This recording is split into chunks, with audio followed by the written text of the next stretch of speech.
The price of silence. Why the ICC must hold the US, the EU, and every enabler of genocide accountable, now. There comes a moment in history when silence becomes complicity. When neutrality is not diplomacy but cowardice. When strategic alliances turn into moral corruption. That moment is now. For months, the world has watched an entire population in Gaza being exterminated, bombed, starved, dehumanized. And the so-called defenders of human rights, the United States and the European Union, have done nothing but feed the machine of death with weapons, money, and political cover. If accountability means anything at all, it must begin not only with those who pull the trigger, but with those who load the gun. The architects of hypocrisy. How can the same governments that condemn Russia's invasion of Ukraine stand by and watch Israel flatten Gaza into dust? How can they cry for justice in The Hague for Russian war crimes, and then shield Israeli generals and politicians from the same court? This double standard is not just hypocrisy. It is the collapse of international law itself. The United States vetoes every UN resolution that dares to mention accountability.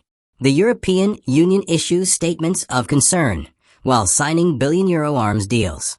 And the International Criminal Court, created to defend the innocent from the powerful, hesitates, calculates, waits for permission. Justice delayed is not just justice denied. It is complicity in murder. Why accountability must reach the top. Accountability cannot stop at soldiers and commanders. It must reach presidents, prime ministers, and ministers of foreign affairs. Those who make genocide possible by choice, not by accident. Because when world leaders know they can order the death of thousands and escape behind diplomatic immunity, genocide becomes a political strategy, not a crime. Put a world leader behind bars for aiding or financing a genocide, and watch how fast the next one thinks twice before dropping another bomb.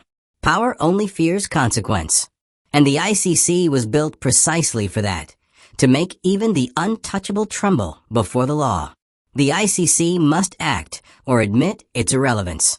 The International Criminal Court was not created to punish weak nations. It was created to protect the powerless from the powerful.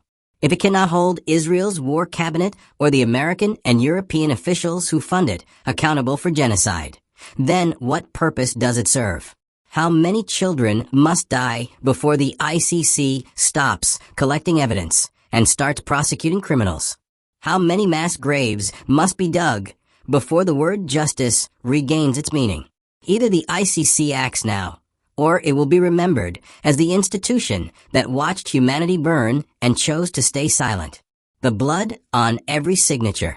Every U.S. shipment of bombs to Israel carries the blood of Gaza's children. Every European handshake with a war criminal writes a death sentence for another civilian.